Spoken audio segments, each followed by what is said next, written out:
সুপ্রিয় গাইস, সবাইকে আসসালামু আলাইকুম।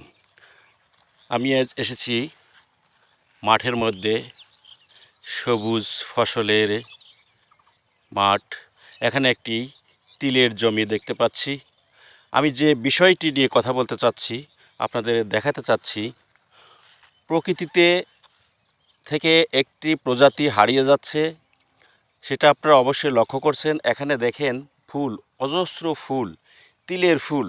যেখানে আগে দেখতাম যে ফুলে ফুলে মৌমাছি নাচি নাচি করে উড়ে ফিরতো এক ফুল থেকে আর এক ফুলে নেচে বেড়াতো, কিন্তু এখন দেখুন একটি মাছিও দেখা যাচ্ছে না। কেন? এই প্রজাতি কি বিলুপ্ত হতে চলেছে?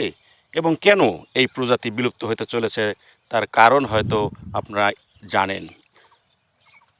এমন ব্যাপকভাবে কীটনাশক প্রয়োগ ফসলের করতে হচ্ছে যে সেই ফুল থেকে যে মধু আহরণ করবে মাছি, সেই মাছি মারা যাচ্ছে।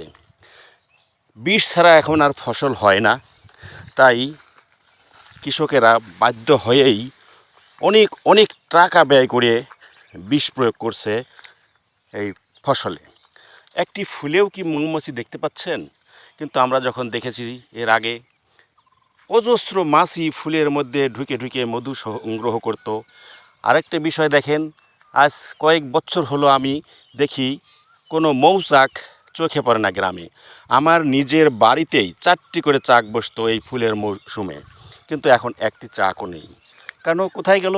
মাছি হারিয়ে গেল। হ্যাঁ, মাছি মারা যাচ্ছে এবং এই প্রজাতি অল্প দিনেই দেশ থেকে বিলুপ্ত হয়ে যাবে। আর খুঁজে পাওয়া যাবে না মৌমাছি, আর মধুর স্বাদ কেউ পাবে না। আহা, আমরা কি বঞ্চিত হয়েই যাব?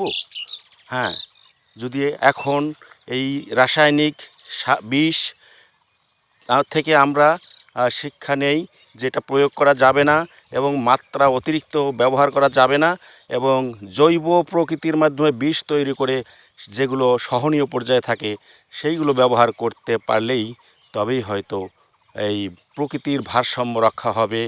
মৌমাছি, প্রজাপতি, এগুলো জীববৈচিত্র্য, সুন্দর পরিবেশ তৈরি করবে। কবিরা কবিতা লিখবেন প্রকৃতির এই শোভা দেখে। ধন্যবাদ সবাইকে।